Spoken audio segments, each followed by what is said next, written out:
Hello, my name is Briana and today I will be discussing how to assess muscular fitness tests. We will be using the 1RM and the submaximal 1RM for assessing muscular strength and using the full and modified push-ups to assess muscular endurance.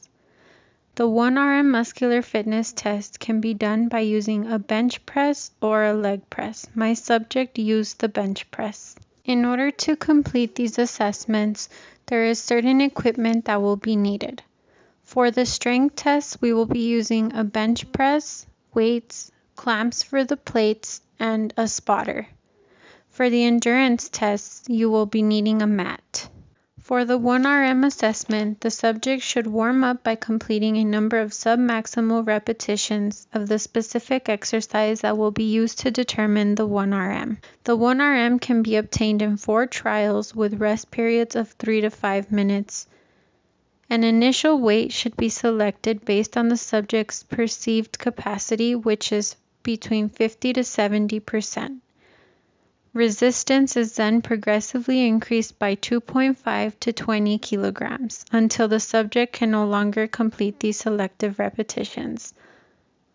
All repetitions should be performed at the same speed of movements. This must be completed without any help and proper form.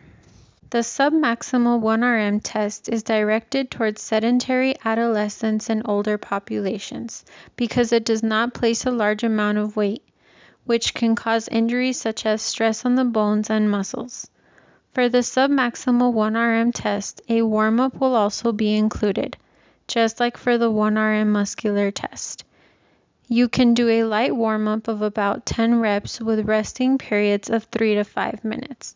You can then steadily increase the weight until you fatigue within 2 to 10 reps. The reps to fatigue equation for the submaximal 1RM is displayed. This will give the predicted 1RM based on reps to fatigue. This formula is only valid for 1RM predictions when reps to fatigue are less than 10. The number attained will give you a quick reference number to compare on a table, which will give you an estimate of your 1RM max. For example, if the weight lifted in pounds for my subject was 70, I will plug in the 70 pounds and divide it by 1.0278 minus 0.0278 times x. X represents the number of reps performed.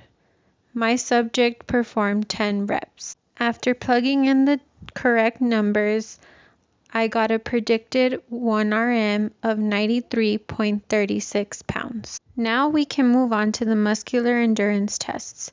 For the muscular endurance test, the subject first did modified push-ups and another subject performed the full push-ups. For the full push-up assessment, you must have your arms shoulder-width apart, a straight back, head up, elbows fully extended on up position. Make sure that your chin touches the mat. To help perform the full push-up, you can exhale when pushing off from the floor. The goal is to perform as many push-ups without rest. The number of reps is your score.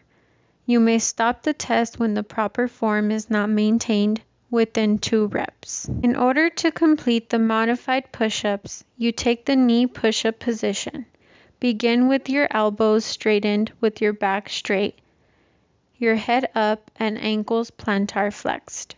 For the modified push-ups, you will also perform until your technique fails, and then record the number of push-ups done. Thank you for watching my video.